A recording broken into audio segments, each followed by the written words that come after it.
Welcome, everybody, and a little later after the readings, I'll introduce our speaker, Dr. Reza Sambat. In a moment, we'll have the readings and prayers. Everyone, please stay muted unless you're about to speak. And I'd like to hand over to Zore for welcome, acknowledgement of country. In the spirit of reconciliation, on behalf of this gathering, I would like to acknowledge the traditional custodians of Wurundjeri people and their connection to land, sea, and community. We pay our respect to their elders, past and present, and extend that respect to all Aboriginal and Torres Strait Islander peoples today. I just would like to say a few words about Banjo Clark, who was a remarkable Aboriginal elder, which I met, the first Aboriginal elder, which I met first time when I came to Australia. When Banjo Clark laughed, the mountains trembled. People were healed by his laughter and his genuine, passionate, universal love. He had the magic of a master storyteller, and there was never any bitterness apparent in him. As an elder of the hero Wurrung, he had a moral authority which, like his reputation, spread well beyond the clan into the other community. He had mates all over the planet. He owned virtually nothing, but was content with what he had. He was not a politician or a movie star or a rich man. Yet, by the time of his passing, he had managed to reach thousands of people through which he regarded as the greatest employment of all, that of love, compassion, and wisdom.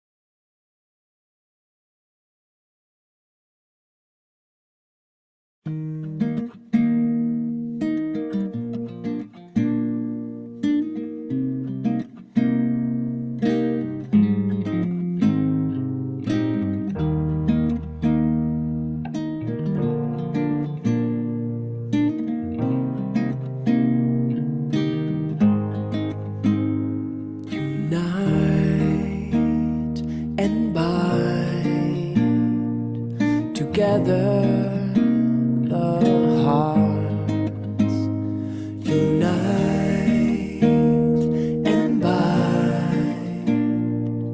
Together the hearts, join in accord all the souls, join in accord all the souls. Oh Lord, make these faces radiant through the light of thy oneness. Unite and bind together the hearts. Unite and bind together.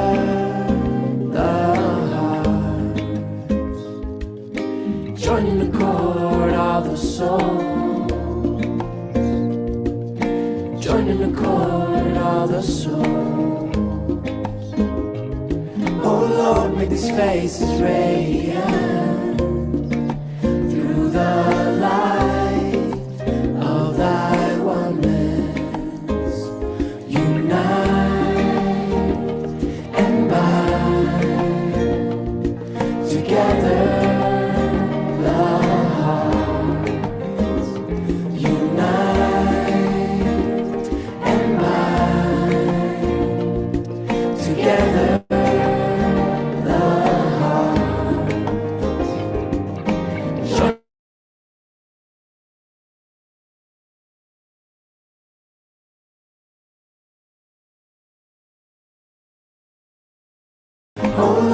his face is radiant through the light of thy oneness. Unite and bind together the hearts. Unite and bind together the hearts. Join the chord of the soul. Join the chord of the soul.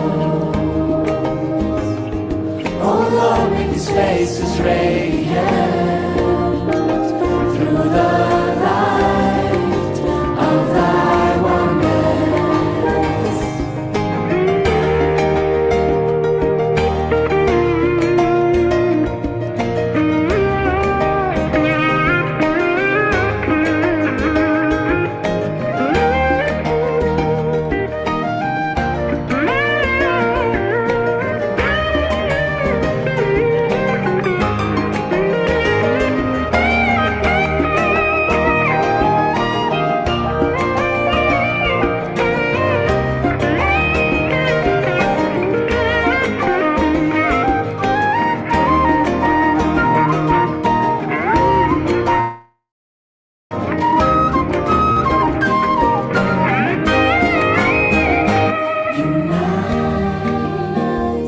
And bind together the hearts. Unite and bind together the hearts. The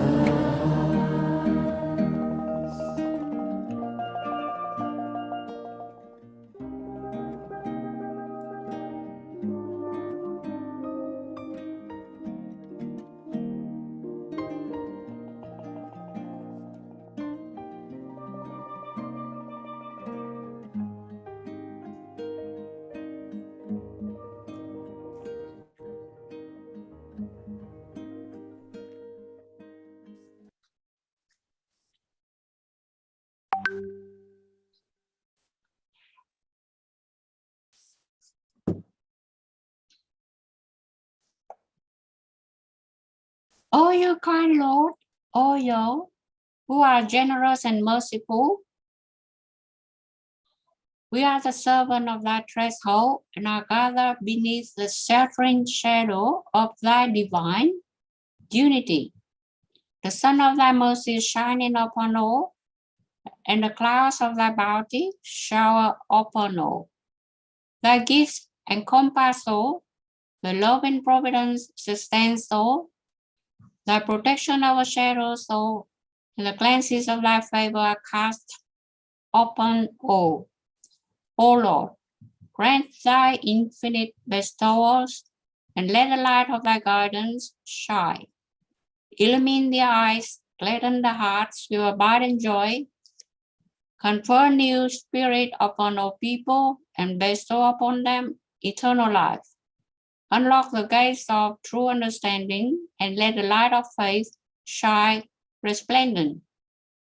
Gather all people beneath the shadow of thy bounty, and cause them to unite in harmony, so that they may become as the rays of one sun, as the waves of one ocean, and as the fruit of one tree.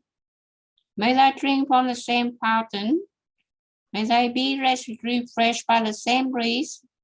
May they receive illumination from the same source of light. You are the giver, the merciful, the omnipotent. Abdu'l-Baha, Baha praise, pages 101.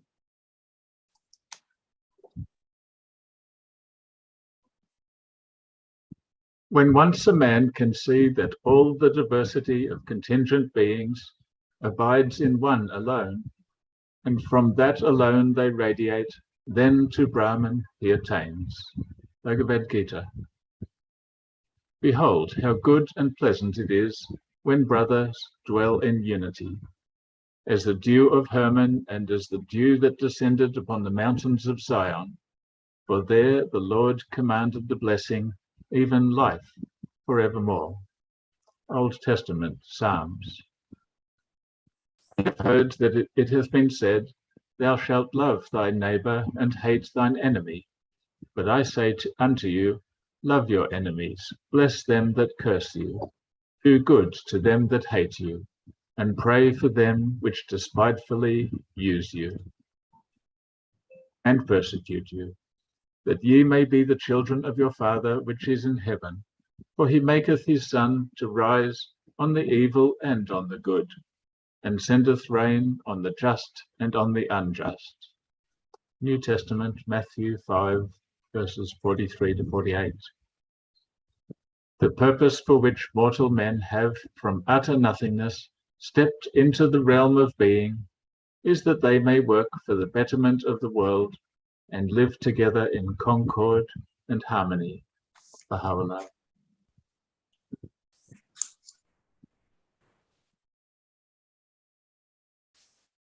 And hold fast altogether by the rope which God stretches out for you.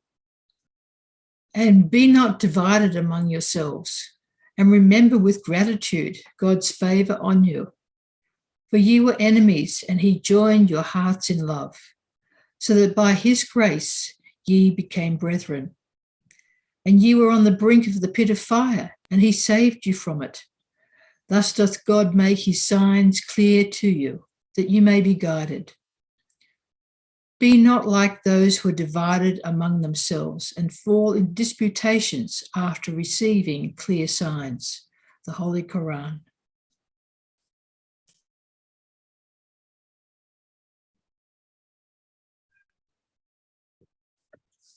Be united. Speak in harmony. Let your minds apprehend alike.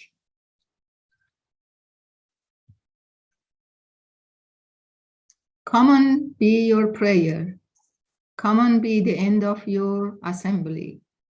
Common be your resolution. Common be your deliberations.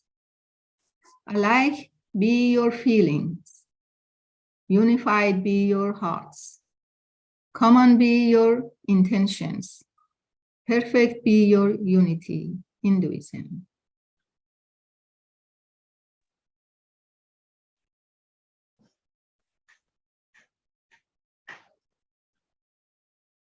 It is incumbent upon every man in this day to hold fast unto whatsoever will promote the interest and exalt the station of all nations and just governments. Through each and every one of the verses which the pen of the Most High hath revealed, the doors of love and unity have been unlocked and flung open to the face of men. We have erewhile declared, and our word is the truth. Consort with the followers of all religions in a spirit of friendliness and fellowship. Whatsoever hath led the children of men to shun one another, and hath caused dissensions and divisions amongst them, hath, through the revelation of these words, been nullified and abolished. From the heaven of God's will, and for the purpose of ennobling the world of being and elevating the minds and souls of men, hath been sent down that which is the most effective instrument for the education of the whole human race. Of old it had been revealed, love of one's country is an element of the faith of God. The tongue of grandeur had, however, in this day of his manifestation proclaimed, it is not his to boast who loveth his country, but it is his who loveth the world. Baha'u'llah.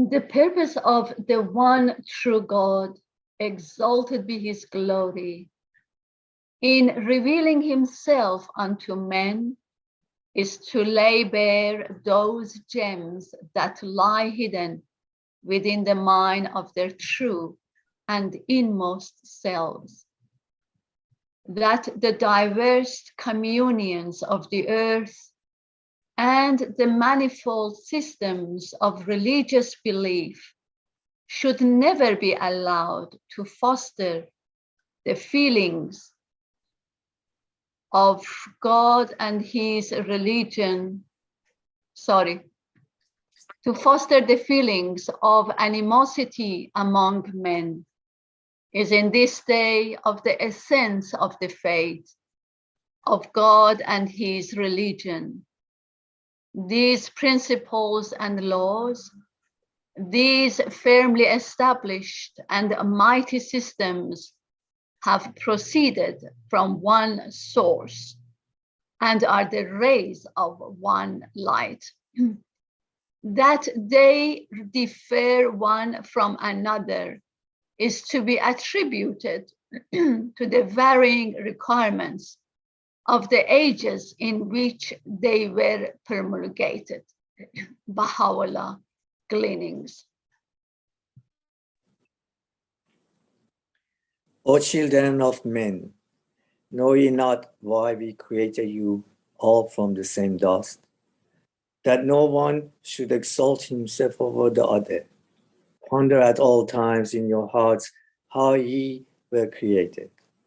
Since we have created you all from one same substance, it is incumbent on you to be even as one soul, to walk with the same feet, eat with the same mouth, and dwell in the same land, that from your inmost being, by your deeds and actions, the signs of oneness and the essence of detachment may be made manifest.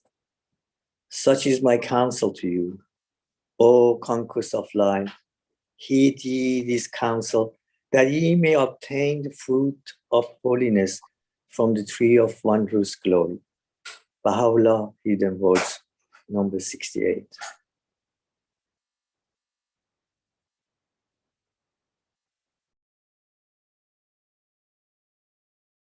We work and pray for the unity of mankind, that all the races of the earth may become one race, all the countries one country, and that all hearts may beat as one heart, working together for perfect unity and brotherhood.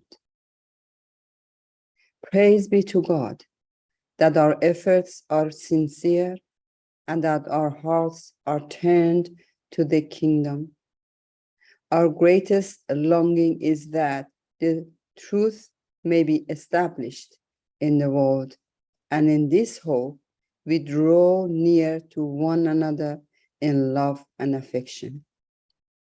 Each and all are wholehearted and selfless, willing to sacrifice all personal ambition to the grand ideal towards which they strive, brotherly love and peace and union amongst men. From Abdul Baha.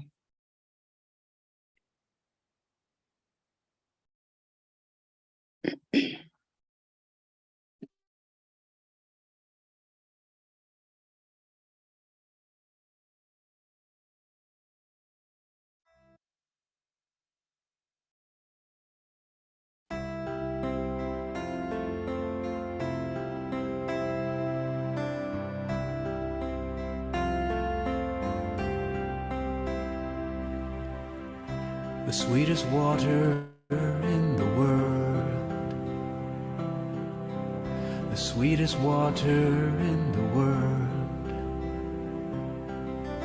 the sweetest water in the world. Why don't we drink it? I see a man dying, crawling through the desert, struggling to survive. He was praying to God to deliver him from his thirst and begging not to die. The sweetest water in the world, Sweetest water in the world, the sweetest water in the world, sweetest water in the world. the sweetest water.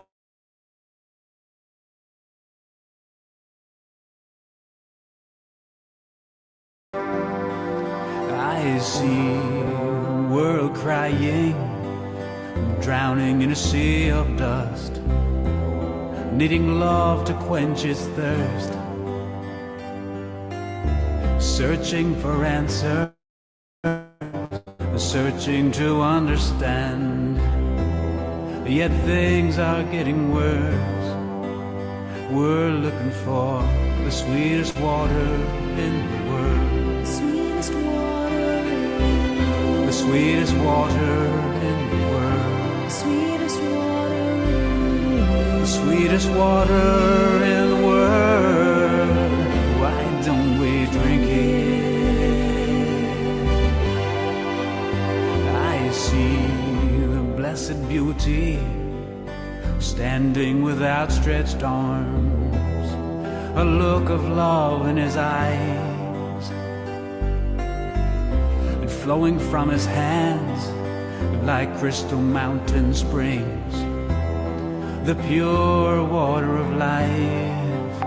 He's got the sweetest water in the world, The sweetest water in the world, the sweetest water in the world, sweetest water in the world. the sweetest water in the world. Why don't we drink it? Why don't we drink it? The sweetest water in the world, Sweetest water in the world, the sweetest water in the world, sweetest water in the world. the sweetest water in the world. Why don't we drink it?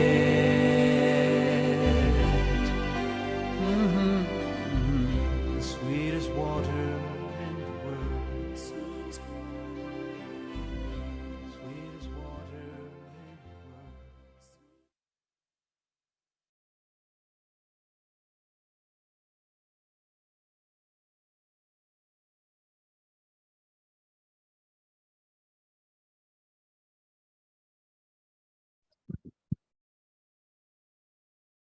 Thank you very much to Zore for the acknowledgement of country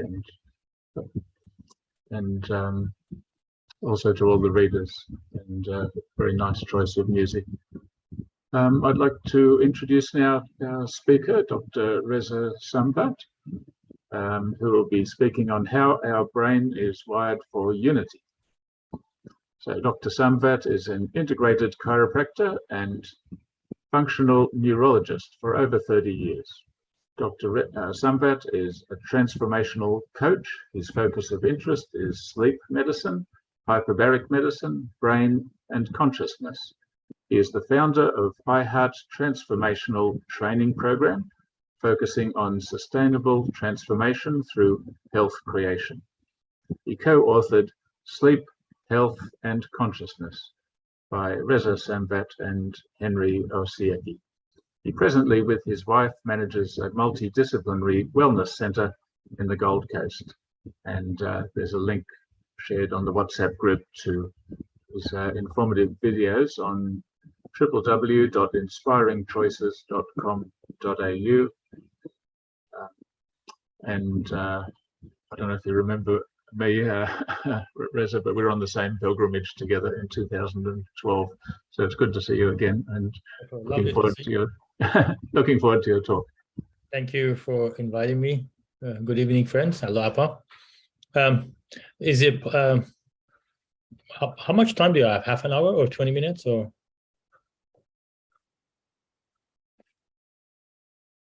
I cannot hear you. You're mute. Yes. Everyone follow my example except me, please. Yes, however long, but say half an hour, maybe till 8:15. Do we have a capacity for me to share a screen or no? Sure. Yes, Siva will arrange that. And then after, if you don't mind, there'll be opportunity for questions and reflections until about 9 o'clock. Are you able to share screen there? Yes, I think you can share. Okay, great. Without your permission, we actually shared a video from your website before we started the meeting, a few minutes. Thank you. Can I start? Yes, please. Thank you. I guess one of the areas of my interest has been for the last probably 35 years and professionally for the last 30 years, which the way for me to understand the notion of spirituality, of how our nervous system or our brain is wired to help us to make sense of the world.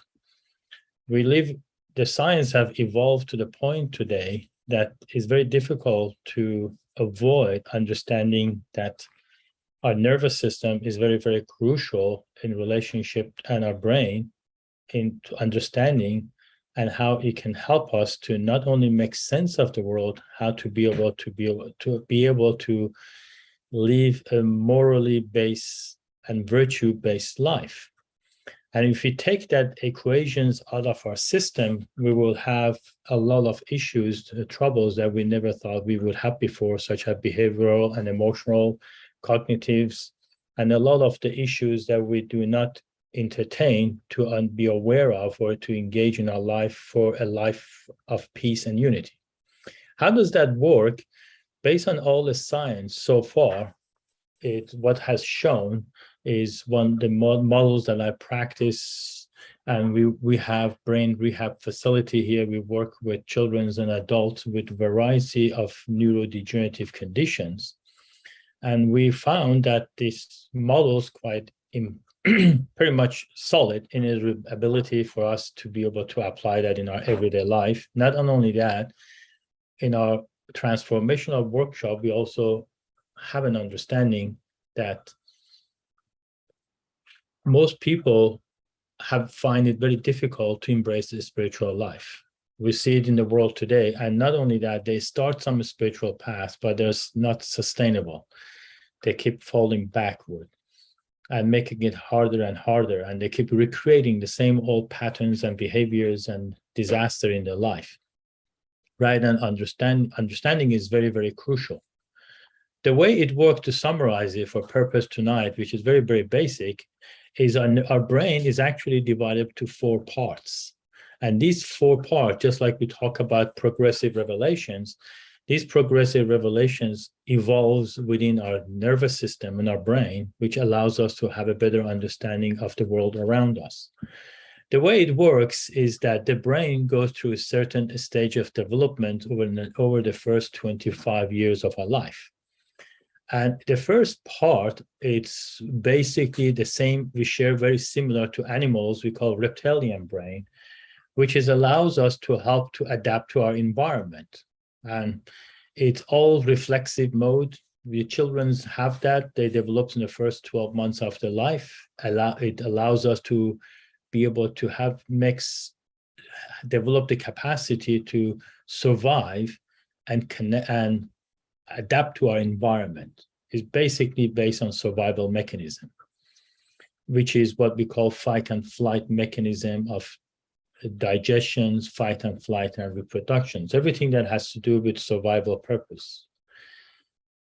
And assuming that everything goes well, it gives rise to the second part of our brain we call limbic brain, which allows us to, the child gets up and start walking around and start to interact with its environment, which we call relating, is where the emotional brain develops, and we call it terrible twos.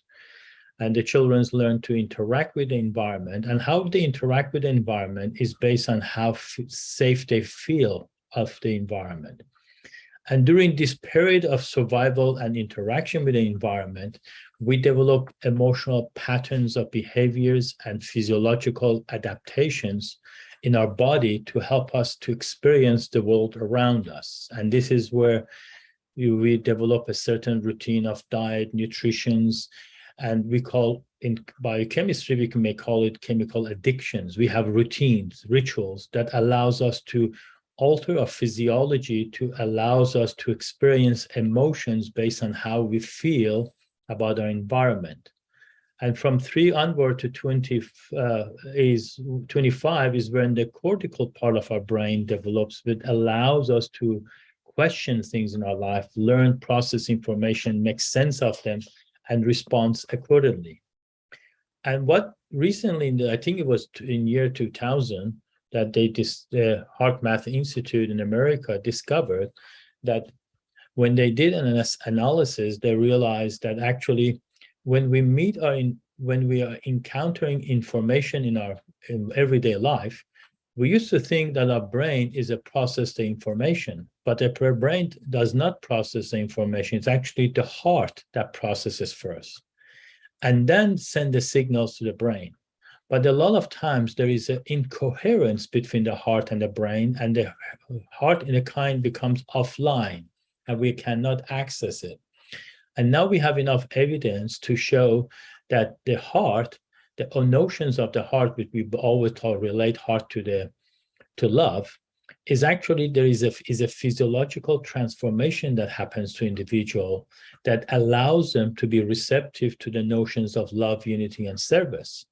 And those who do not have fully access or connectivity to their heart, the notions of service or the unity or love becomes very conditional and is alters and is not sustainable, and it can change on a day-to-day basis. So if you go back to the childhood, we see that our brain in the first 12 months is where the brain develops this movement. A child makes about 40 to 39 movements that allows them to activate the neural pathways in our brain that allows us to feel safe. If these new pathways are developed properly, the child has a capacity to be calm, to have a proper digestive system, and also reproduction goes through the hormonal development. And also at this time, we learn to be able to develop further capacity to recognize patterns, because everything in life is about learning.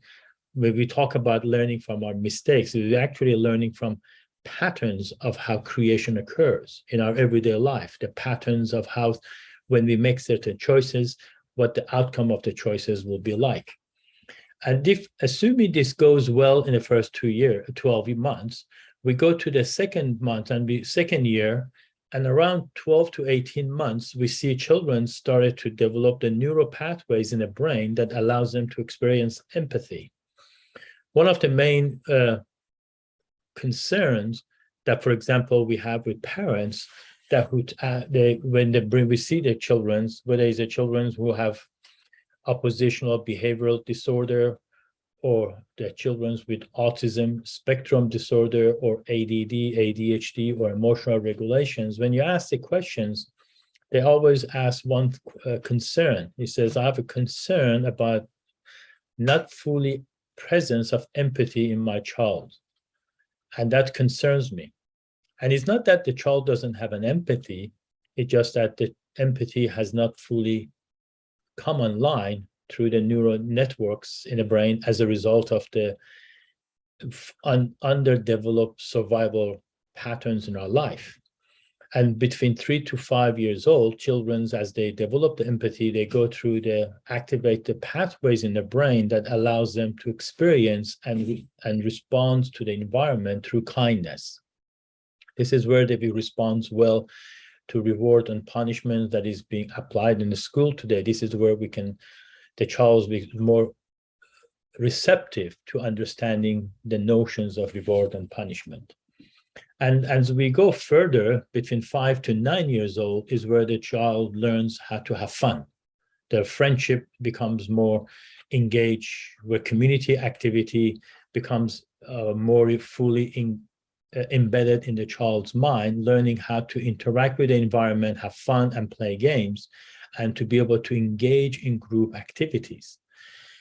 And this is very crucial for our brain, because at this stage, if you focus too much on winning, then the interaction with environment becomes based on manipulations, and you with the intent to win at any cost. With, unfortunately, many parents do that in relationship to games, in relationship to activity, that they want the children to be perfect, to be the best, and the child's engage into competitions, which takes away the notions of the natural development of the brain networks to develop friendship for fun and interactions and collaborations and group activity.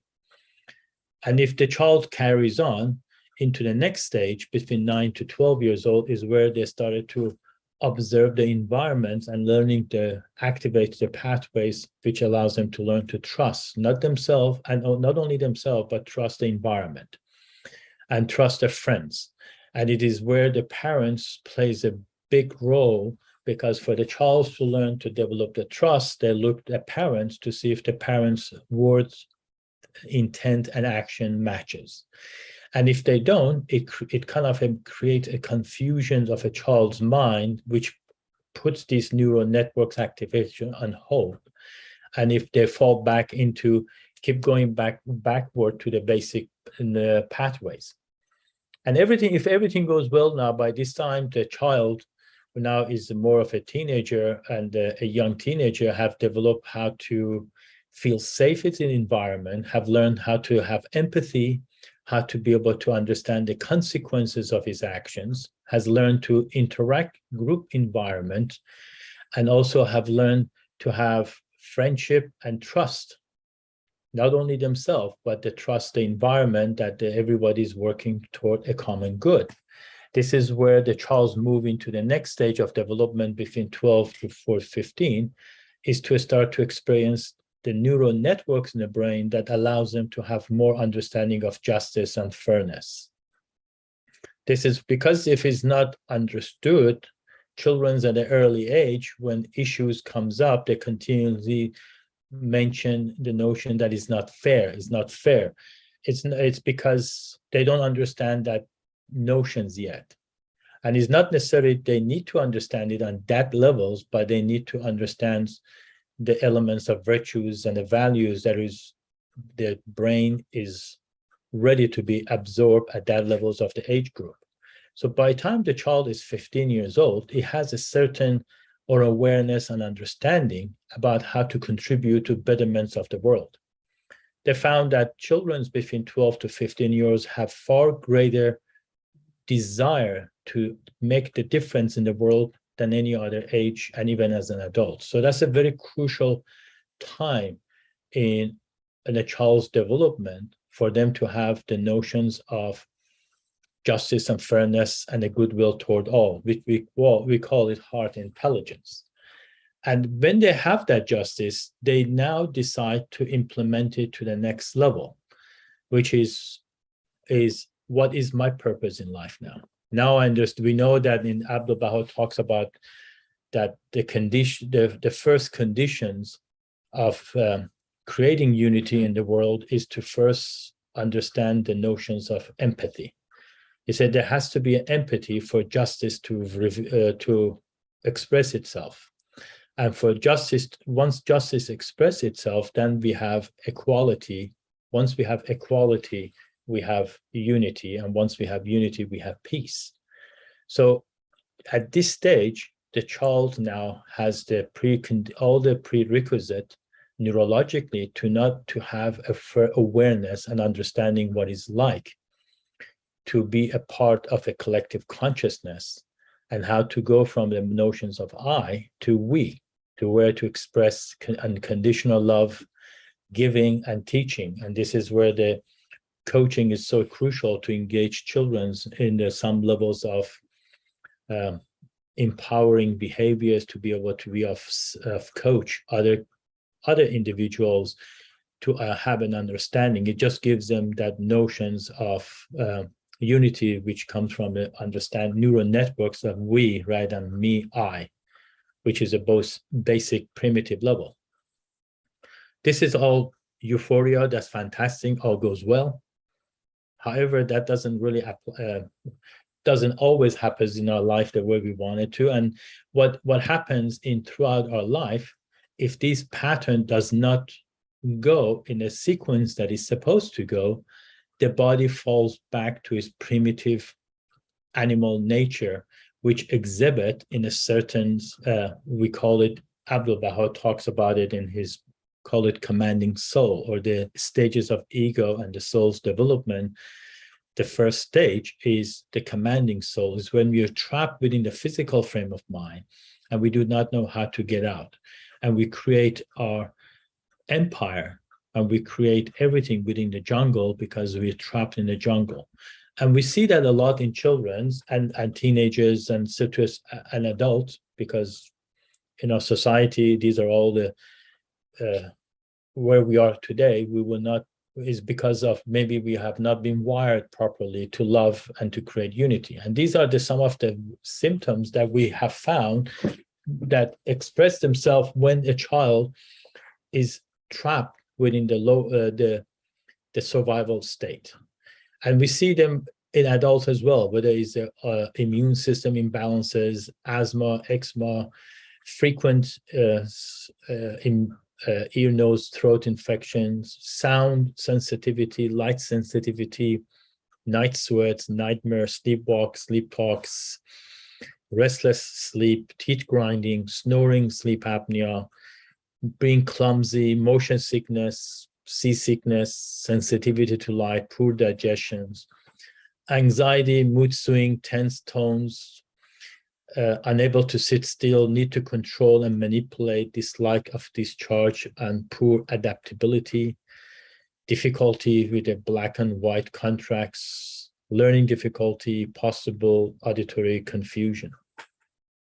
I'd like to mention here that this carries on in our adult life as well. And I give you an example. In 20 years ago, I was visited by a CEO of a national company, an oil company, who brought their children to see me because they exhibit a lot of these symptoms. And he says, Reza, I have done everything I can, and I have provided the best possible life and education for my children. They're about only 5 and 6 years old. However, they wake up every morning, they're always aggressive, they're moody, and they continuously scream, cry, yelled, and they tell me they hate me. And so when we took them through this process of helping, telling them and working with the child, in 3 months' time, he came back to me and said, Reza, I have an interesting observations.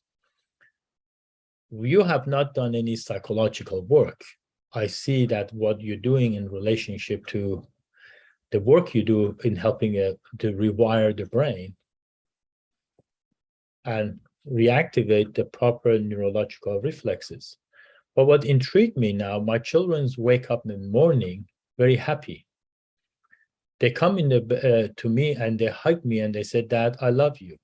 Why did my child went from I hate you to I love you within this time period? What happened? So when I explained to him that the notions of that what was happening with these children is because the nervous system or the brain was operating from the survival state.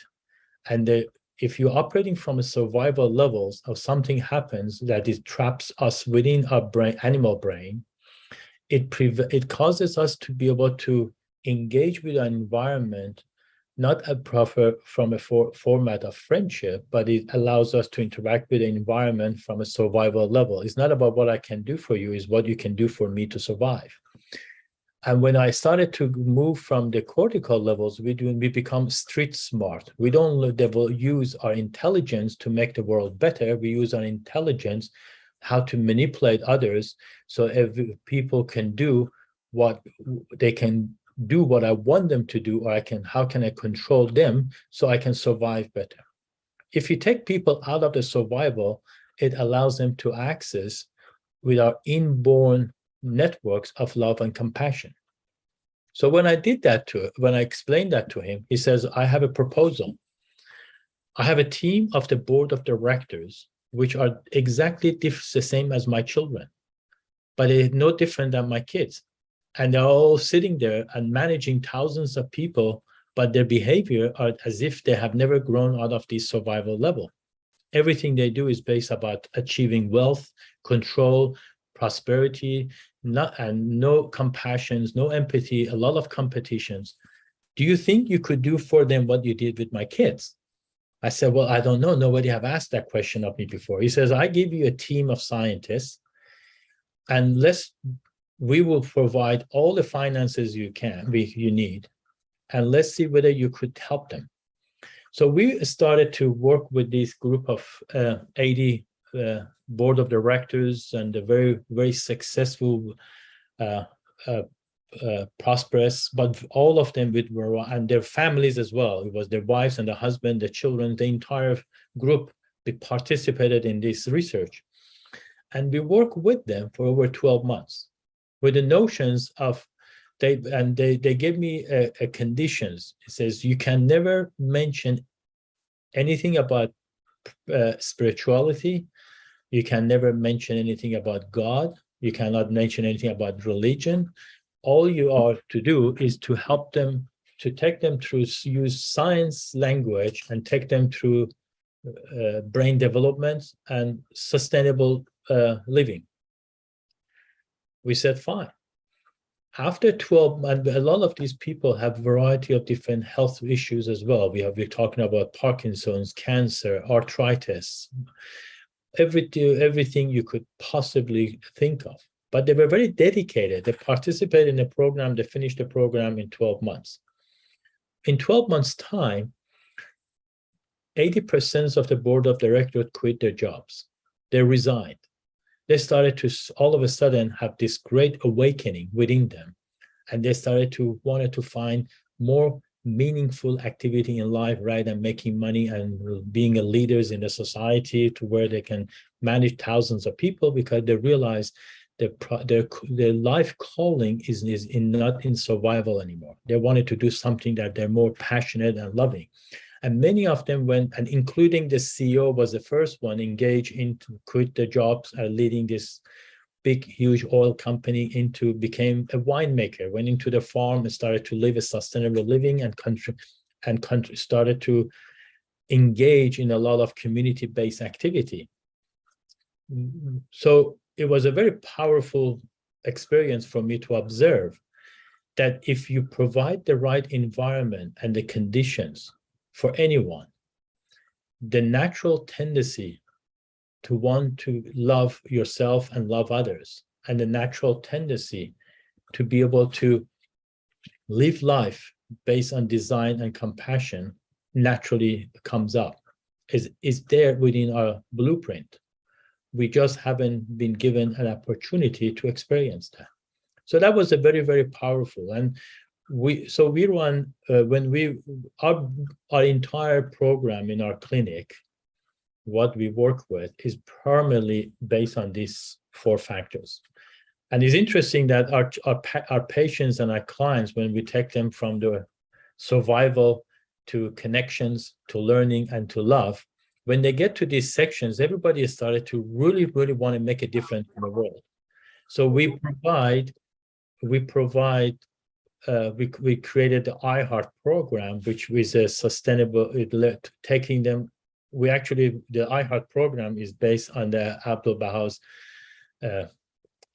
8 stages of soul's development. And we take them down through the stage of soul's journey, from like commanding souls to blaming souls. And there are 8 stages of souls. And it's phenomenal, these individuals, how they embrace life and going from a survival to thriving, to surviving to thriving. And it's been very, very fascinating. So I just finished, it took 13 years with the assistance of one of my colleagues, Dr. Irene Bomaris, who she got her PhD in moral education, and she's an encyclopedia of the Baha'i writings. And we started working together on this project, and it took 13 years to actually put the process together and how to. We finished the book to map these stages for other individuals who can learn to go through this and make it change their own, can see what they can do in their everyday life to make a difference. But I'm not convinced now that we cannot not to take into account how our brain is wired for us to express the notions of unity and service. I came across a letter from Abdul Baha from a pilgrimage notes that was very profound, and it was written in 1920. And I sent a letter to the World Center to get the authenticity of the letter, to see whether this letter it's correct or not. And they sent me a response back that this letter does exist, it is correct. But it was so fascinating because Abdul Baha in 1920 outlined this process very beautifully. He mentioned how the quantum physics and how the quantum physics and the brain works together in more than 100 years ago. And he mentioned in that letter facts about the brain development, which the science have just started to discover. One of the very fascinating part that I tell you he mentioned in that letter was that within the human brain, there are 7 energetic chords, just like a musical chord. And each chord, each resonance is resonant in a certain frequency that allows the individual to have a certain perceptions of a reality. And each manifestation throughout the progressive revelations when they come, they activate one of these chords, which now is like a musical chord of do, re, mi, fa, sol, la, si. These chords has now the final chord of these resonance frequency has been activated by revelation of Baha'u'llah, which allows individuals to be fully aware of the notions of love and service. And not only that, it is about the notions of unity. So that was very motivation for me to be able to start the journey of the last 12 years, 13 years, to be able to actually take that letter and turning into a 500-page book, and how that could be possible and how does that happen. So this is how, in my experience and my passion in life has been, how we could actually help individual from a moment of conceptions through early childhood and into adulthood, and supports and help them to set the conditions to develop, to activate these pathways in the brain, which makes expressions of love, service, and unity more sustainable. So that basically summates my talk. Thank you, Dr. Sambat. That was very coherent from beginning to end and easy to follow. So it could have been it is a very complex topic, but you made it clear, some clear points that we could follow easily. And I think it will generate some discussion, and maybe everyone knows how to use the reaction button, but perhaps I could ask the first question. Sure. You mentioned that there was, I think, a one-year program where they asked you not to mention religion or spiritual language, but just use scientific language, and it was very successful. And then towards the end, you mentioned you brought in the spiritual aspect. So, I mean, how did it work so well when you weren't allowed to use spiritual language? All we did was work with helping them to recognize that the body was trapped within the physical frame of mind in the survival, a lot of times people don't realize that they're operating from a survival level. A lot of people want, what happens if you do not attempt to get out of a survival? When the soul goes through its developmental process from a commanding soul to a perfect soul, where individual recognizes the revelations of Baha'u'llah or any manifestations. And if they're trapped in the commanding souls, and our natural innate desire is to know God, and if we cannot get out of a jungle, we make God in our own image in the jungle. We become our own prophecies. We create our own notions of God and prophets in our own image, because we cannot have the capacity to evolve. So when we started to actually unlock this system, there is a very powerful way to do it. And the persons naturally start to activate different pathways, and we take them through the journey of the same process. We help them to recognize what does that look like in that survival mode. We help them to, through the change of diet, certain movement exercises, movements, and proper sleep, we help them to break through the levels of survival to empathy, from empathy to compassions, to play, to friendship, collaborations, justice, and service and learning. It just naturally occurs. You don't even, just like when nobody teaches the child how to move. If you have a child, you leave them on the ground for the first 12 months, nobody teaches the child how to make certain movement. They just naturally do that. They toss and turn, arch, they go through this, what we call primal neurological reflexes, which they just know that is innate. It is within our innate capacity to love. We just need to set the conditions for that capacity to express itself. And what we found with children, when we actually, we focus on when they're ready, when we get them off the survival, no child, and I've treated over 20,000 children now in the last 30 years with severe neuro survival reflex issues. No child will be willing to learn virtues unless they're out of survival. And if they learn virtues, they will learn it because it helps them to survive. They use virtues because they can get away with things. They use virtues because they know if they apply it, they get rewarded for it. Everything becomes based on survival. But if you get the child out of a survival, the same with adults. For example, it's very fascinating. I'll just give you an example. We trial it over the period of we trial it on 3,000 adults, this program, in the last 10 years.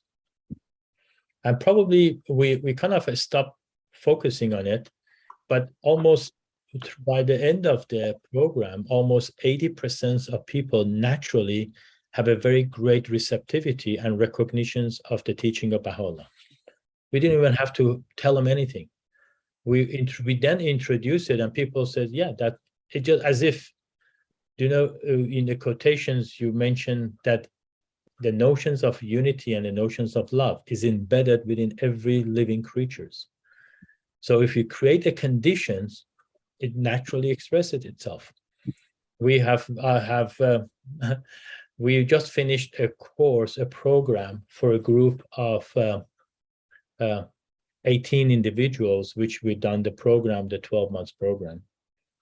And now every one of them are doing the 19-day feast on their own. Every day they're engaging in, they implemented the entire 19-day program, the Buddhist calendar, in their everyday life. We create networks for them, they embrace it, and they love it, absolutely love it, because it is part of our innate wiring in our nervous system.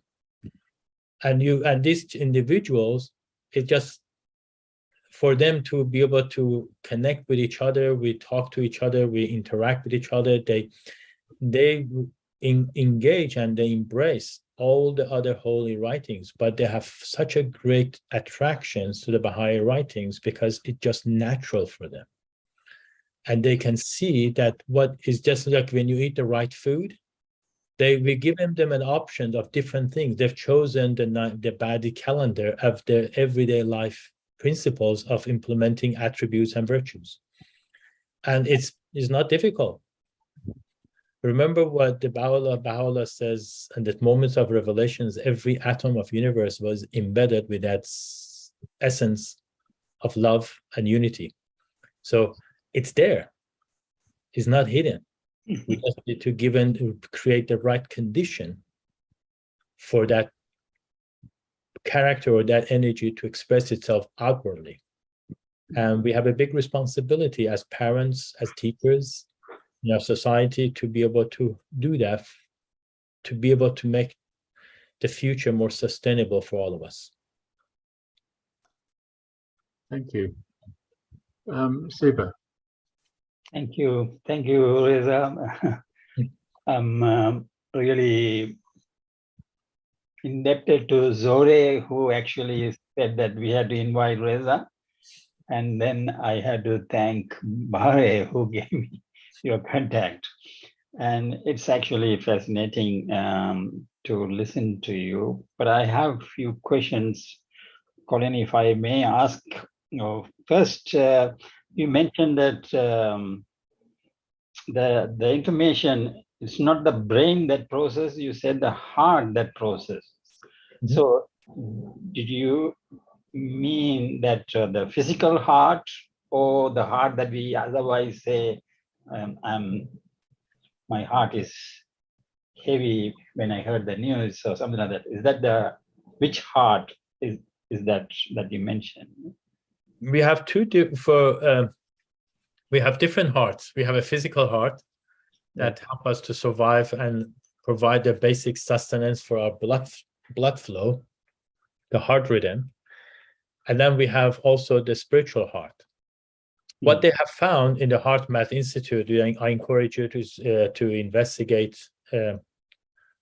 this phenomena, is that when our body, when we're used to things, when our five senses are recipients of informations, but it's actually the heart, physically the heart, and they have discovered the heart has its own nervous system, which is independent of the brain.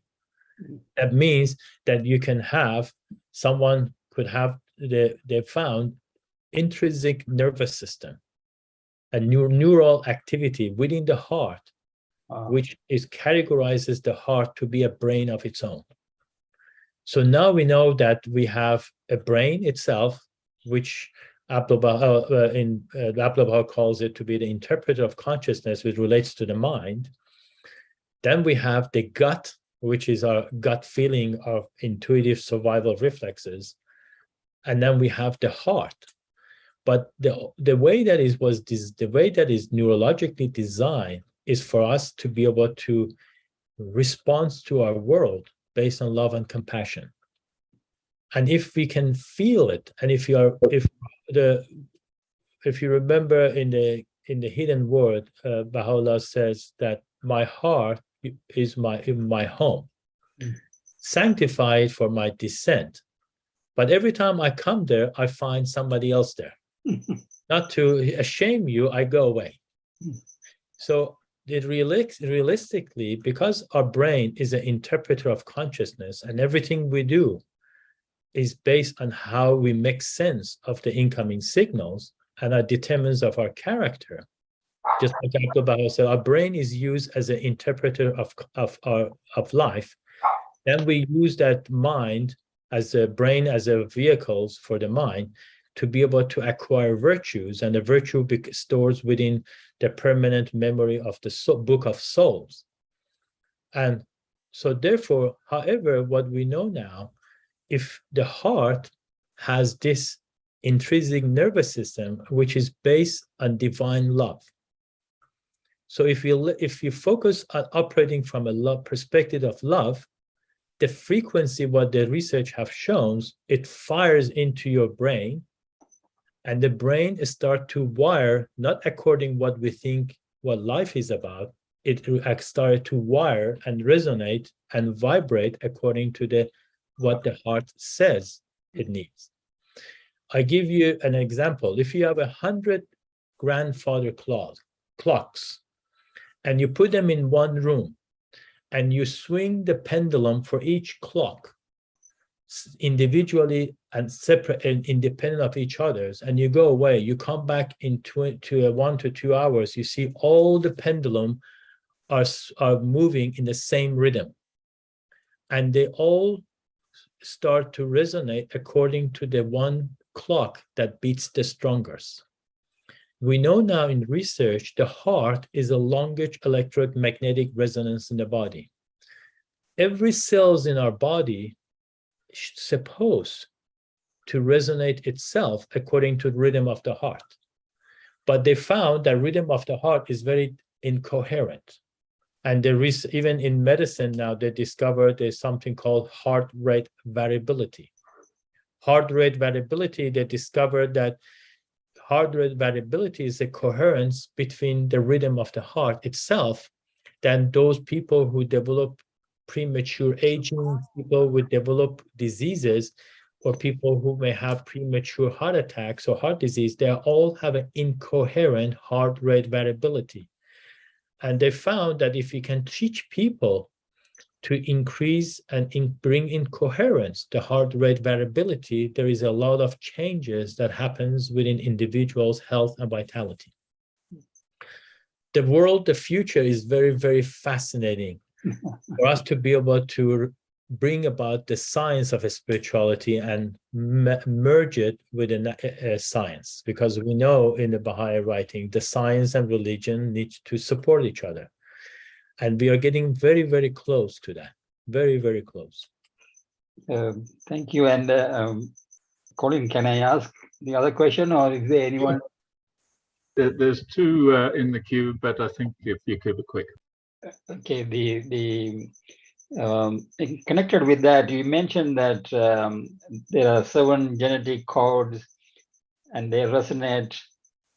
The last note or whatever it is in resonance with the latest revelation. Can you explain it, because I couldn't understand it? Imagine you got a violin. And by the way, there are a couple of friends who are not Baha'is in the audience.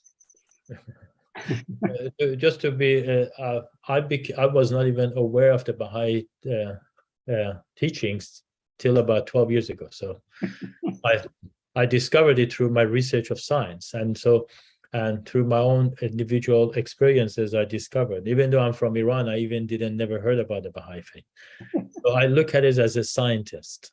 I don't look at it as a religion. So when I speak about it, I more talk about the principles of the Baha'i teaching, which is naturally embedded within the consciousness and within our nervous system.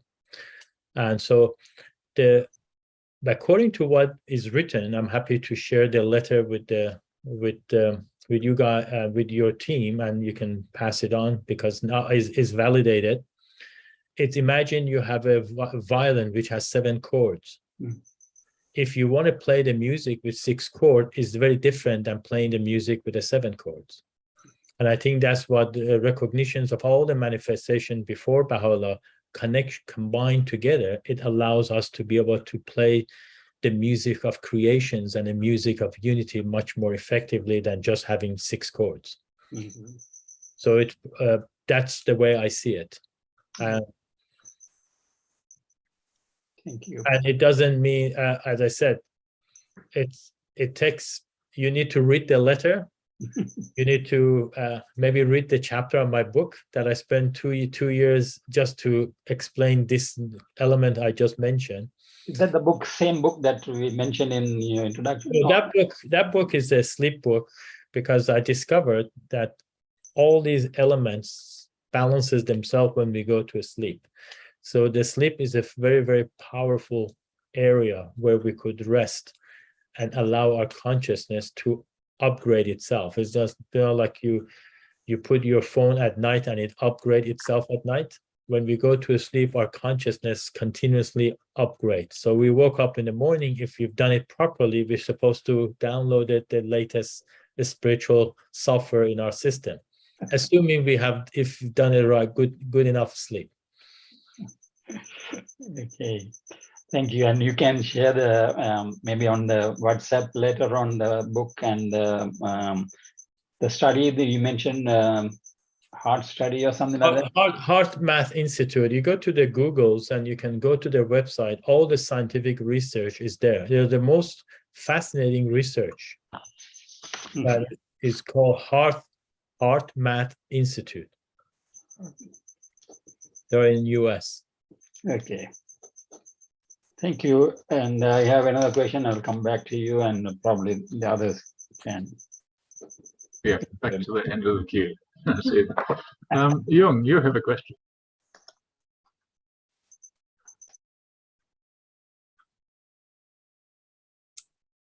Thank you, Dr. Reza. I'm a Catholic person, so what I'm saying, on your point of view on medicine and or other treatment, you know, the helping techniques to the people who hasn't got good brains or whatever. We Catholic believe in the holy bread from heaven. Manna is a holy bread, and that would be a very first thing that we should like to impose on people who did not have good brains. First of all, we want to unlock whatever there, and we cross a finger and relied on miracles. So because I believe in miracles also, and I think that's if you have faith in God, He will love that person and give miracle and help with all the treatment, because the way that we as humans try to fix a person's brain, it's like we climb up the Himalaya mountains, the Everest mountain. So it's extremely difficult. So that's one thing. With the unity, nowadays, government had to put billion and billion dollars in ministerial portfolio to help with unity. Otherwise, people will go on riots. Climate change, domestic violence, and all the rest of it. No unity at home, no unity in the family. So that's another thing. And we talk about Sigmund Freud. He's a philosopher of about 50 years, 60 years ago, one of the experts in dreams and theories, very well mind. So he talked about psychologies and analytical of all the problems that a brain can produce, conscious and subconsciousness, and all the things that people cannot realize or do in real life will return in the dreams and put a subconscious pressure on a person. So your talk reminds me of a group of people in NDIS. And NDIS is a special group that we all value and help them with billion of dollars from the government help. So it's not a simple matter to fix somebody's brain. That's how I feel it. And a lot of problems come from the children, actually generated from the parents, genetic and blood or whatever sickness that they had, autism. If the father have autism, then the children have autism. I mean, as far as I understand and experience in my, some of the friends that we got. So that's why we say, like if a person cannot sleep at nighttime, he grinding the teeth, just because something wrong in the brain, and why it's come from the brain, it might be come from genetics. So we got to fix the whole family problems before we can reach the little baby. So it's not, from survival to thriving, not many people were born in the flood area or the fire area. So they don't understand how a person suffers in flood or fire. And then they talk about survival and go to the high level of spirituality. So that is, for me, it's hard to achieve. So therefore, I'm saying again, we relied on miracle. So my God, help us to stop all the rain and all the fire. And then therefore, people are less anxiety. The brain might have a chance to get improvement and don't need any medical, like medical treatment. I 100% agree with you. Thank you for sharing that. You are, thank you very much, Dr. Reza. So you very familiar with Sigmund Freud, Yes, the yes, philosopher? yes. And what everything you said is not the subject of this today's talk, but we have in our everything you said is correct. When we look at our clients, we have fully NDIS registered facilities for disability for children. We have a fully trained group of professionals who work together. We look at the genetics, we look at the patterns, we look at the behaviors, we look at the conditions, we look at everything. It's not an easy task. What I was trying to mention is that ultimately we need to not forget the notions of how our brain is wired throughout our life, whether it's through genetically, whether it's through the fetal developments, whether it's through our diet, through disasters, how it's conditioned. And it could, if it doesn't have the right conditioning, it would make it much more challenging for it to evolve and to thrive. And that's why the world we see today. And I think that's why we talk about 500,000 years, this cycle it takes for humanity to reach that levels of oneness and pure love. And it's not going to happen overnight, but I think it happens with us bringing it to our attention, generations after generations after generations, hopefully through educations and support of those who can support, to create an environment for a child to be able to create an environment where we don't have so much suffering as we have today. And hopefully we provide the condition necessary to bring about unity and peace for all mankind, not just for privileged ones. But it takes just time. It takes time. My passion is to understanding how we could help the child to naturally unblock the natural resources within them, and to be able to understand the baggages that they have brought forth through genetics and the environmentals. It's complex. It's very complex, as you said. It's not one step. Hundreds of different areas we need to take into account to help the child. When we have a group of psychologists we work with to understand, to help the family and the parents and the individuals. My goal tonight was just to summarize, to say that we cannot underestimate the power our brain has in allow us to make decisions to bring about war or peace on this earth, and how the brain is wired to help us to make that decisions. Yes, thank you, Dr. Reza. I mean, in the old days, you might use food to help with the brain, like some certain food do help with cancer treatment. We agree with that. But, nowadays inflation high, the cost of groceries are very high. The farms so flood and fires, they can't produce any agriculture, grain or crops or whatever, vegetable good enough to treat the cancer. So therefore, we relied on food nutrition. We might just like to touch some holy water from the temple, the Buddhist temple. So might as well go to the Buddhist temple and touch the holy water and hope the Buddha will give blessing to people. Or go to the Catholic Church and do a confession and then receive the holy bread through the Eucharist. So that's all the spiritual food that can provide miracle. It's the same way, just like you pay a lot of money to buy grocery to fix the cancer. So which way is easy? I mean, I will probably use a shorter way, and miracle and fast. At the end of the day, people ask me what treatment works the best. I said, if any treatments, physical treatments that helps you to sleep better, it must be a good treatment. So any approach which will help individuals to open the heart to live with peace and harmony, and I think it works, is a great remedy. And if it is a holy water or is a miracle, if the end result is to have human beings who is willing to bring about peace and unity on the earth, that approach has been a great approach. Thank you, Jung, for the good question. Zora, your turn.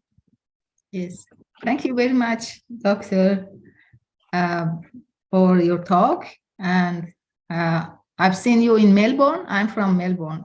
You came before a few times to Melbourne, and I attended your seminars, but I haven't seen you for a long time.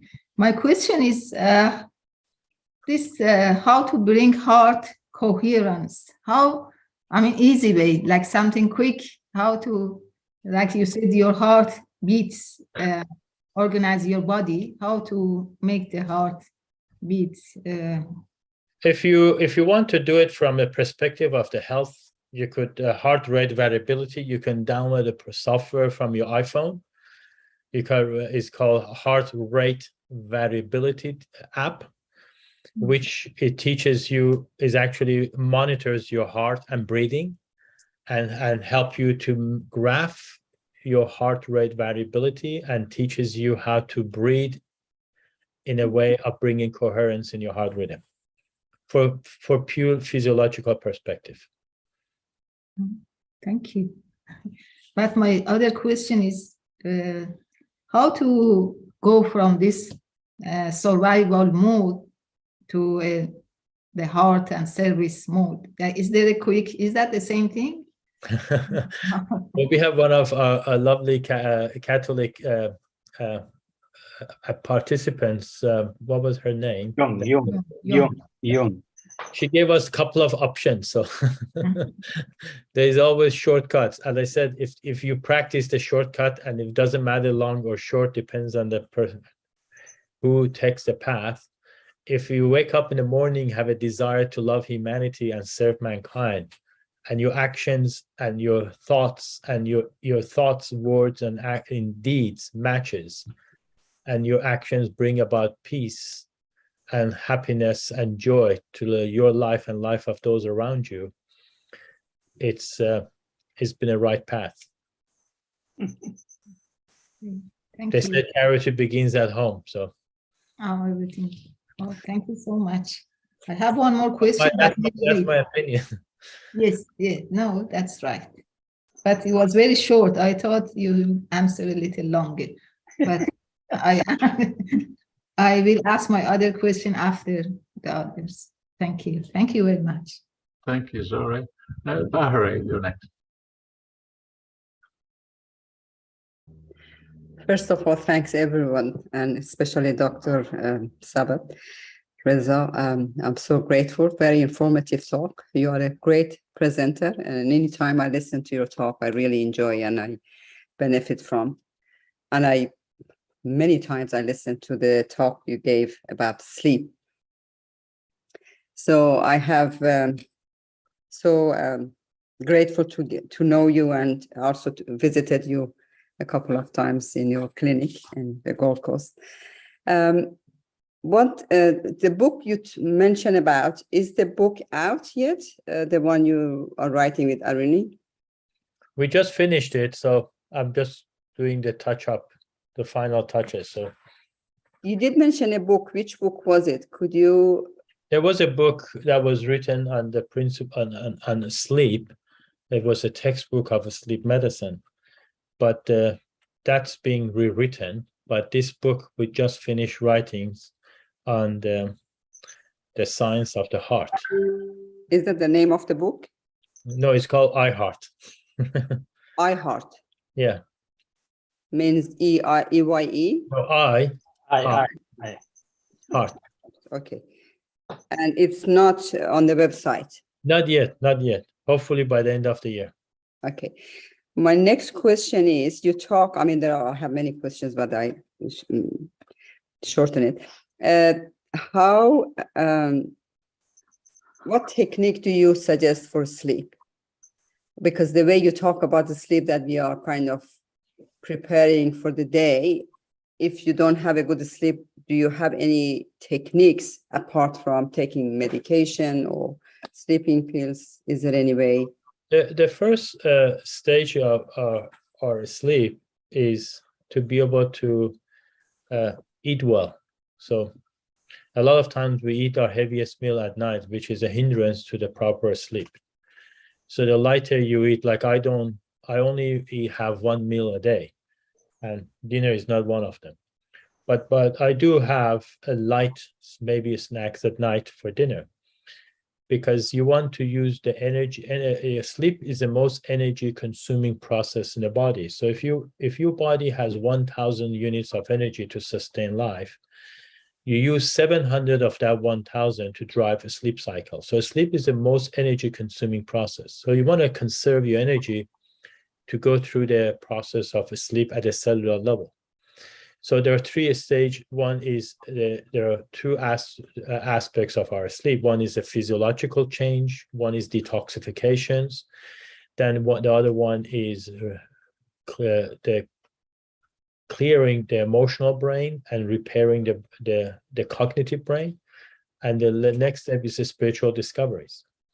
And because if you do not have a right frame of mind, whether our body is not rejuvenated enough, we do not have the sustenance necessary to be able to have adequate spiritual discoveries at night. So it's very important to use food as medicine to be able to go to sleep. And the second stage is that for us to go to sleep, we have to be able to switch our brain from a daylight mode to a night mode. It's very difficult for that to happen if you're operating from a survival mode. Animals don't sleep at night because they think they're going to be attacked, eaten, and killed. And we don't realize, I see it every day with my clients, that if our body's on the fight and flight mode, and if our body's on the survival mode, it makes it very difficult at a subconscious level to switch off, to go to sleep, because we don't feel safe. So we sit down late in the bed for hours, not be able to fall asleep, not because one is we don't have energy, the second is we don't feel safe to switch to the night mode. What if somebody comes and eat me? That subconsciously happens. The kids always have that experience, a lot of those who have sleep issues. So unfortunately, a lot of times in our society, we get adapted to the drugs. And drug may be a good way to start, but we need to start to look at our lifestyles, our diet, our exercise, our state of mind, our environment, how the brain is wired, how we set the condition for us to switch off. Is not one answer that can fit all. It's a lot of different approaches. But the primary stage I recommend is start with food.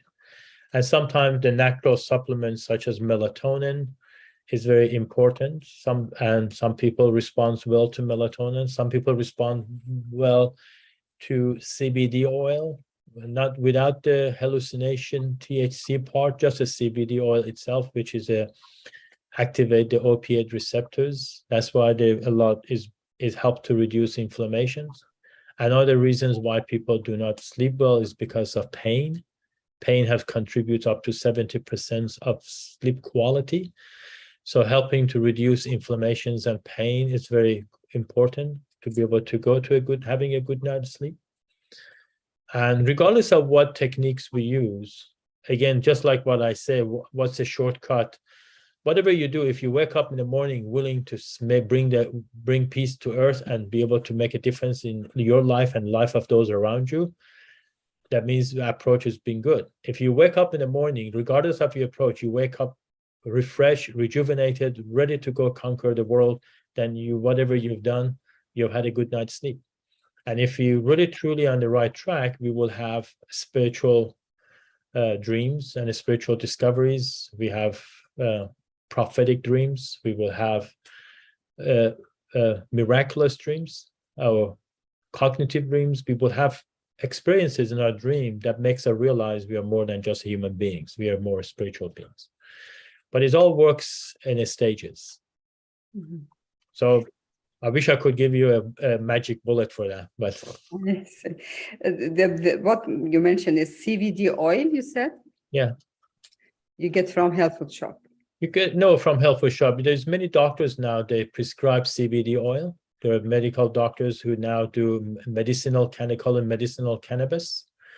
They're non-invasive, they're actually quite safe.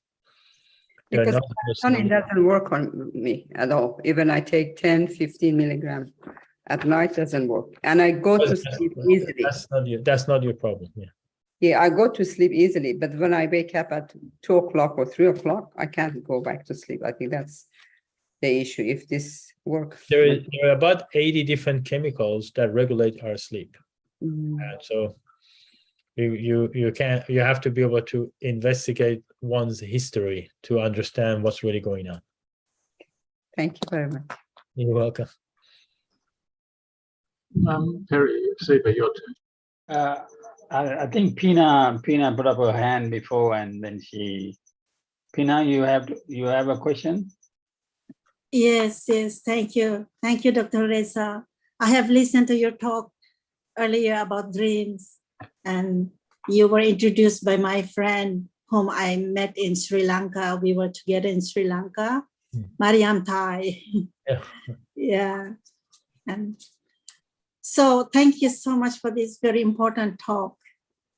And there was a question about how do we be in line to be able to work for unity so that we can have peace in this world.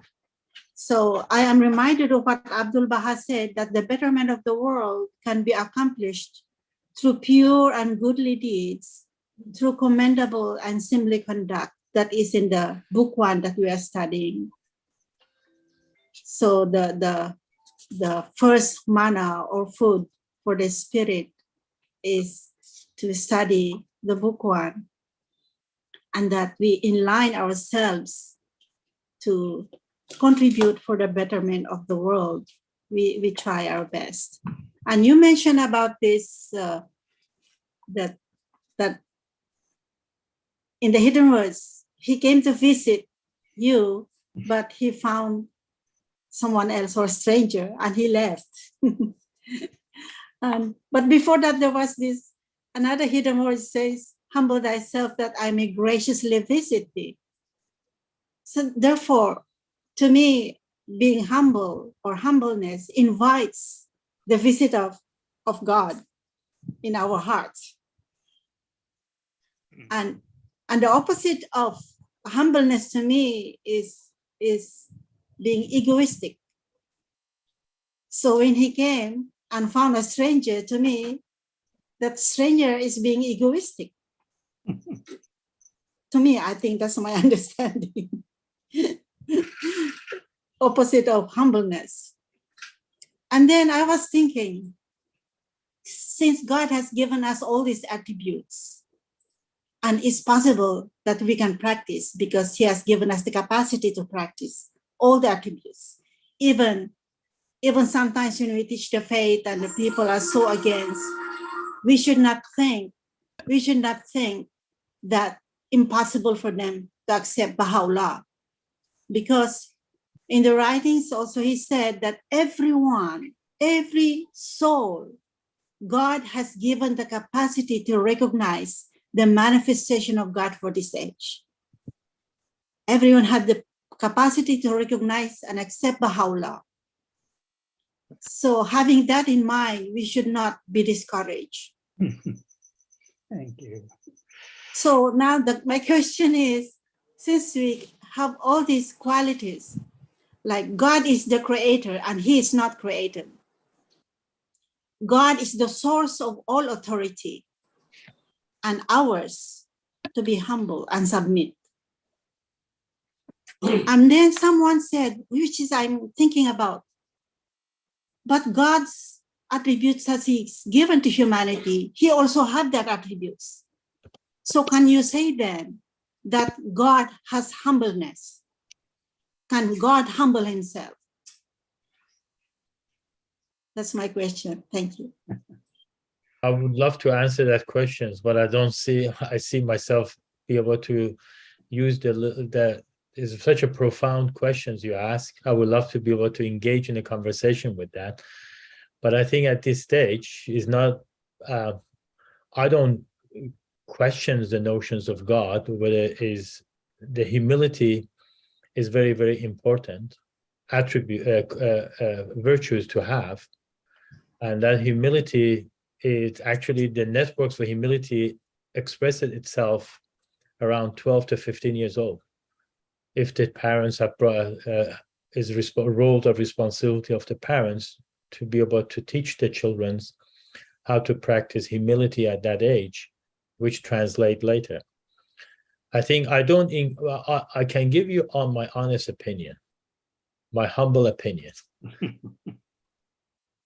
I don't see myself at this stage in my life trying to explain the notions of God. Because according to Abdul Baha, the notions of God becomes part of the in stage 9 of soul's development, which happens when we die.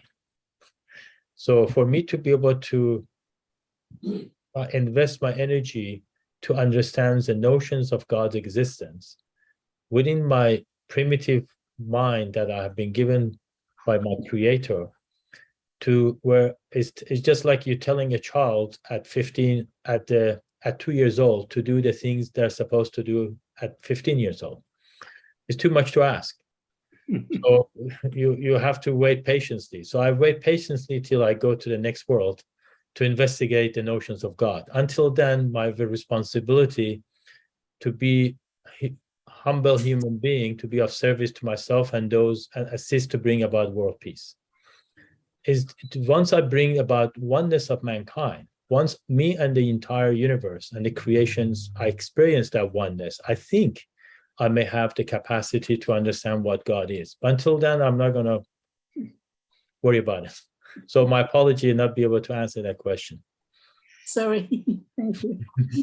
Thank you. Thank you. And Siva, back to you. Thank you.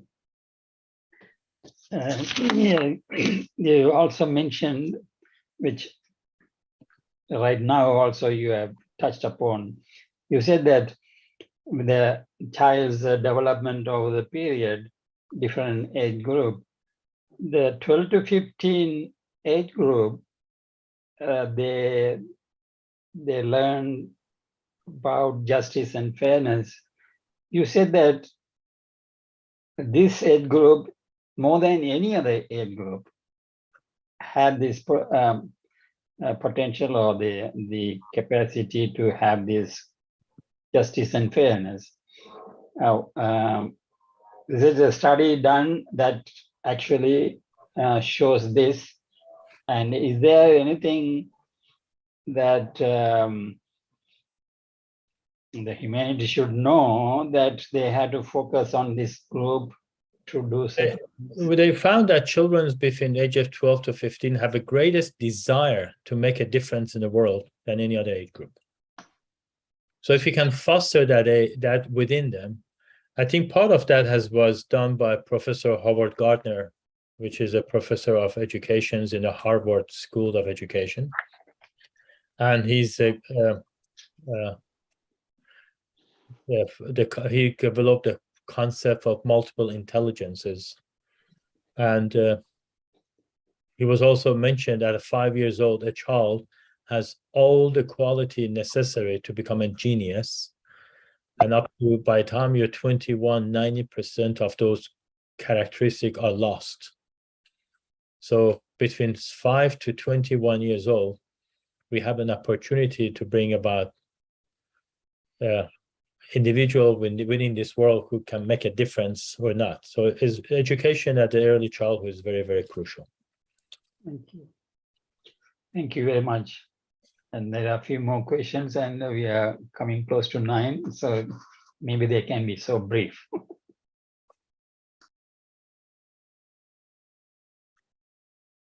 Colin, you're mute. Oh, thank you. Sorry, Bahare, do you mind if we just skip to Ahmed, who hasn't asked a question yet? And I then... was going to say that. Yeah, it's all right. Oh, thank you, Reza, for your presentation. You brought an example in your early part of your talk about a father with 2 kids. And you said that within a year or so, there was transformation in those kids.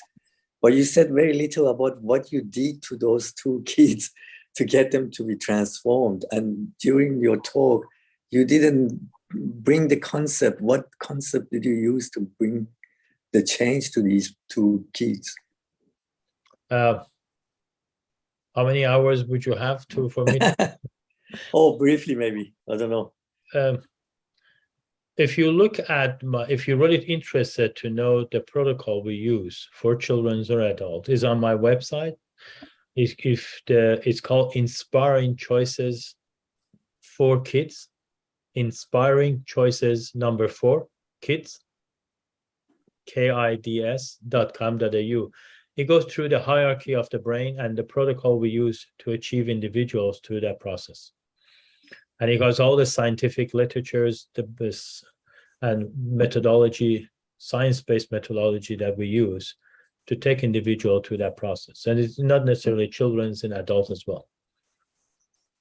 So you use a kind of a principle, a pattern to transform those people. Yeah. In the invitation sent out, the link to this website is mentioned. So friends, you go and look at that Inspiring Choices, and there are many resources there and many videos on various topics useful for our own life, and it can help our spiritual life too. So my second question is that I don't know these principles yet. I'll have to go and look at them.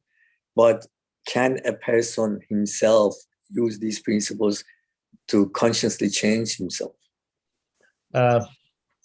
If you believe in miracles,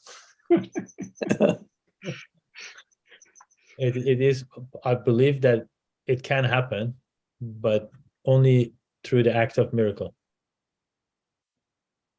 So we need somebody like you to do it. We all may have had the capacity. We don't. Remember, our job is not to discover love. Our job is to remove barriers that prevent us to have an experience with love.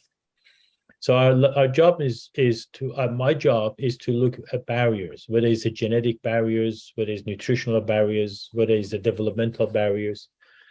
But number one cause of barriers that I found to be the most impacted is a physical trauma to the person. Usually a head injury, or could be a severe emotional trauma such as rape or childhood abuse, or could be a genetic issues like a different genetic dispositions or polymorphism. So those are the things that requires intervention, external intervention. But if we do not have those trauma in our life, then through the act of service, through the act of prayers, through the act of right diet, right nutrition, right way of living, things will change, will alter. We only need intervention if there is a strong barriers. And that's why our job is to identify the barriers.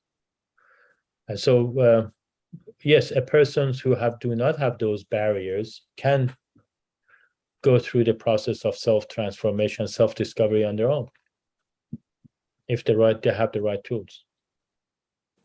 Thanks. I think we have time for Bahare and short questions. It's not an exact question. My comment is, you know how in your talk you mentioned that junior youth children or youth between 12 to 15, they have the most potential to be the one who like to bring change to the world. And knowing that the junior youth spiritual empowerment program that Baha'i has put together around the world for the last 10, 15 years, how much influence and impacted the community in many ways. I just wondered how in this space, people who are here we could find ways to encourage the community, because it's not about only Baha'i children. This is across the world. It covers every single individual, junior youth part of this. And I know the Universal House of Justice many years back, even they supported all these young people from villages, from different parts to come to these conferences to introduce this program. I just wondered how in this space we can promote such activities for people around the world, not only within the Baha'is, to neighbors, to reach out to as many people, because this is apparently to the talk you've given is a very critical age for the children at this age. They deserve to receive the best education and best channel their energy into something constructive for society building and bringing change to our world. Just commenting and see how we can, or we can talk about it. How do you think we can? Probably one of your next speakers should be Dr. Irene Bomaris to give you her perspective, because she spent the last 40 years on educations and children. She's a phenomenal speaker of these topics. Yes, if you could share her contact with me, I will talk to her and invite. Okay. I have their contact. I can share with you, Perry. Okay, thank you. Thank you. He is the mother of my son-in-law.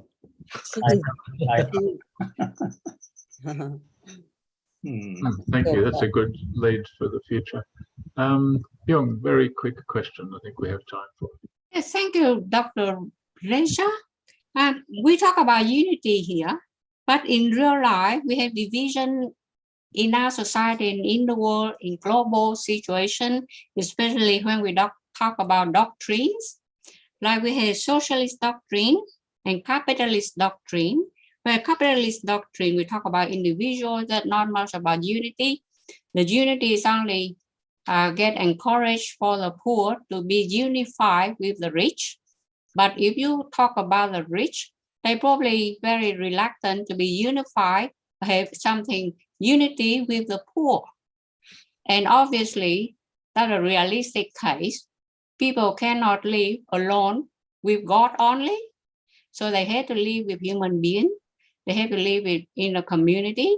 So therefore, they have no choice but to be show themselves as unified person, unity doctrine that they're supposed to be in to be survival. So whether it's a real unity or not, we have to learn about it.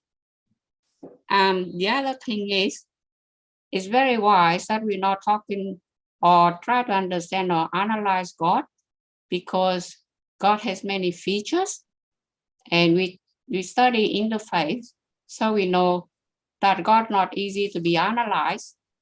And the other thing is, to be humble or not humble, it will be like case by case, individual or group situation. And just like you sit on an interview panel, the person come in of 100% of everything, marks and personality and everything. But if that person is arrogant, not humble, then that person will not get a job. Because I was in a panel interviewing people, and if anybody step in, got arrogant issue, they won't have a job, especially top job. Thank you so much. Thank you. Thank you, Young, and thank you, everybody. And I think we're finishing right on time. So well done, everybody. And I really want to thank Dr. Reza Sambat, because it switched my ideas. I kind of was thinking the body and the mind and the heart was not that important. Just prayer would do it. But I think there may be a lot more to it now. So thank you very much, Dr. Sambat. Thank you. Thank you very much. Bharat, you want to say something or? Wonderful talk. No, that's fine. Okay. Thank you. Have a good Bye, night. Maria. Thank you. Thank Bye, you. Maria. Thank you. That was lovely. That was Thank you, very everyone. lovely. Thank Bye-bye. you. Good Bye-bye. night. Good Good night. night.